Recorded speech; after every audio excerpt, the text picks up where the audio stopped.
Welcome to Fortune Cookies Tarot. I'm Annabelle. I'm a tarot practitioner for 35 years, over 35 years. And in this video, we are doing World News Wednesday. So we're going to be talking about Israel. Why are we going to talk about Israel today? Israel was founded on May 14th, 1948. We're going to look at whether this was a sacred contract, karmic echoes, if it was just a human engineered situation, and if there's any karmic reverberations that they're dealing with now. I know this is a sensitive topic. We just had one of the last American hostage was released. It was a young man, a 21-year-old from my state. So welcome home. And we're going to just see if the trouble in the area is because of the humans or because of the gods. Be right back.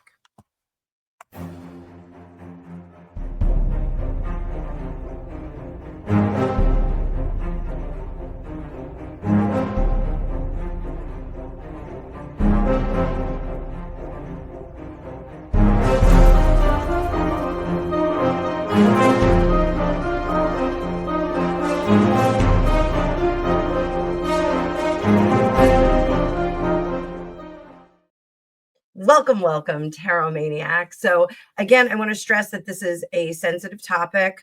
It is one that is very close to my heart. If you've been following me for some time, you do know that my father is Jewish and that the state of Israel is very important to me personally and to my family.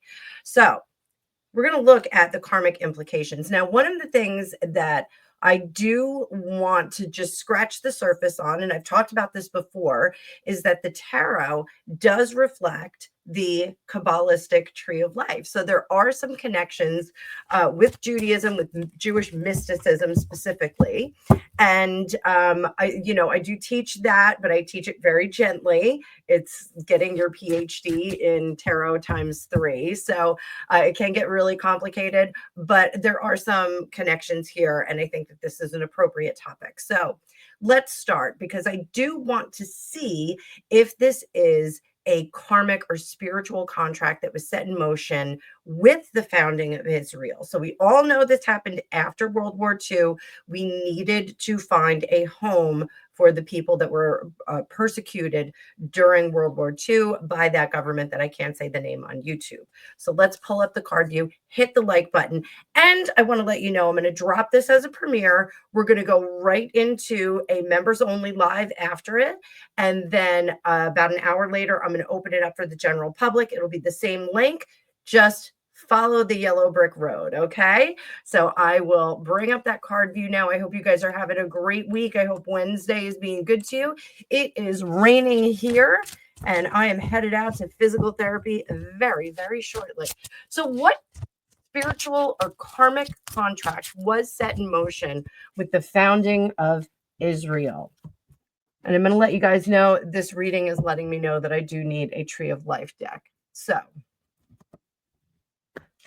3 of Cups, about joy and collaboration. The Melissa Sayanova, who wrote Kitchen Table Tarot, one of the best tarot books ever written. I will put a link in the description of this video as well, because it is one of the best tarot books ever written. It is completely comprehensive. It doesn't read like stereo instructions. And she is a real person who is doing real readings for real people.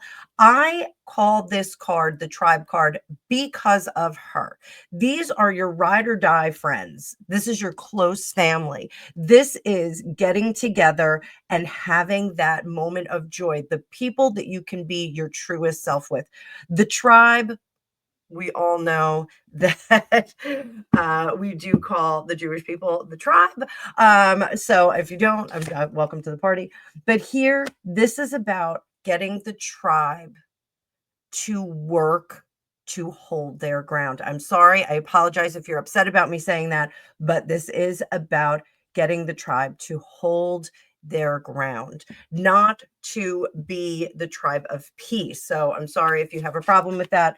Under here, we have no retreat, the 6 of Swords, staying in place. Now, I do understand that the logistics of Israel with the surrounding areas, That is a dispute. I do know that. I'm just reading what the karmic lesson is here that was set in motion starting in 1948.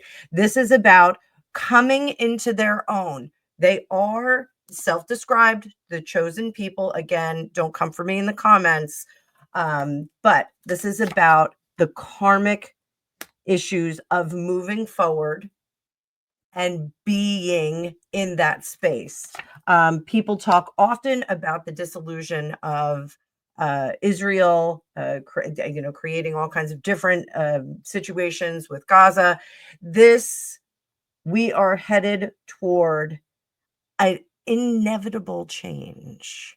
This is a set of actions and motions that were put in place by the gods or God. How do they see themselves? As establishing their own place, not to be in conflict, justice in reverse, and up there, the Ace of Pentacles, a whole new world. So it's an interesting karmic lesson here, because what the lesson is to fight back without fighting. Does that make sense? This is without fighting, without being this is the don't, this is the do. The don't card says don't kerfuffle over this, don't skirmish, don't use the ways of the basest humans on the planet. We are to use more of a spiritual connection and not to back down. Does this mean you have to turn the other cheek sometimes? I believe it does. I believe it is a little bit of a beat up here. So, in my opinion, this is divinely ordered from 1948, from the establishment. The humans put the state of Israel in place, and the divine order has said, let's make them work in a cooperative fashion. Okay, so a little lesson for Netanyahu here. It is not about fighting back. It is not about being the warriors, but holding ground and giving grace. Not carte blanche, but grace. I think Iron Dome is an excellent version. So we're gonna look is how do the spirit realm feel about Iron Dome. Iron Dome is an amazing technology. It's a 3-layered technology that does protect the state of Israel from ballistic missiles and the like. It's kind of like it like shoots down all of the rockets that will come over. So let's go. How do the gods feel about Iron Dome? Iron Dome is a good measure. However, it is not the direction they want to go. And this isn't on the part of Israel. This is truly, they're protecting themselves, but they would like, it's almost like the gods say this is causing the other party to escalate. Because they have to develop bigger and better weapons that will get through Iron Dome. We did see that with some of the drone technology. It did make it through Iron Dome. So I think, again, there's this lack of discussion, lack of talking here, more doing, lack of talking, lack of coming up with ideas and concepts that will work together. Collaboration, cooperation is the order of the day. And again, I want to stress in this video, we are talking about the karmic implications, not necessarily the practical ones that you and I and the diplomats would be discussing. So, is the region still trapped in this unresolved karmic cycle? Is it still trapped? Yes.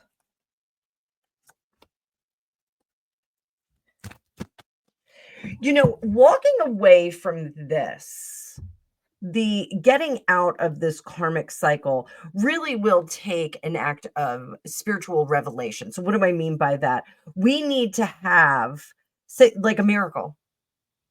There needs to be a miracle in Israel for them to go, whoa, whoa, whoa, whoa, maybe we got to stop. Maybe we got to stop. So I think mysticism is going to become very, very important in Israel and Gaza. I think we're going to see, um, will we get a miracle? They're so busy fighting that they're missing the miracles. They're missing it. They're missing the spiritual visitations, the hand of God coming down and touching them. They're missing it. Uh, Again, I think everyone has their warrior helmet on. What is the potential for true peace in this region within the next generation?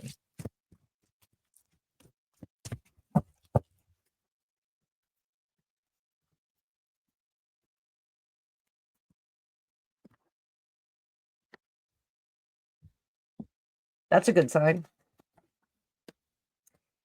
They will need a translator. And I've been talking about translators all week with everyone that I talk to. So, what does it mean, a translator? That is someone who can speak the same language of either side, that can understand either side. Does that mean that it has to be someone who is Muslim and Jewish, Christian and Muslim, Muslim and Christian? Uh, Vice versa. It has to be someone who has no dog in the fight. It has to be someone who has no horse in the race. It has to be someone who looks at the situation with an objective eye and a spiritual non-connection to all parties. That is really, because when we step in there, and I'm one of those people that believes we all pray to the same God. We all reach out to the same entity that has dominion over the spirit realm. We all reach out to that same one. We just have a different story that's connected to it. If your God is telling you, be a good person, treat your neighbor well, be generous and take care of the poor and the hungry, then you're on the right page. If your God is telling you, run rampant across, the lands and, raise everything, burn the crops, no, your God's telling you to do the wrong thing. But for the most part, most of the world religions are telling us to be a good person. It's a scaffolding. It's a practice of being a good person and learning charity, grace, and bowing down in front of something that is greater than ourselves, throwing ourselves at the feet of it and saying, guide me, help me, teach me. And in our religious text, we are being taught. So this is someone who comes in and says, let's all agree that we are at the mercy of our gods, that we are reaching out to our gods, and our gods, plural, because that's how some people would like it. Our gods will grace us in return.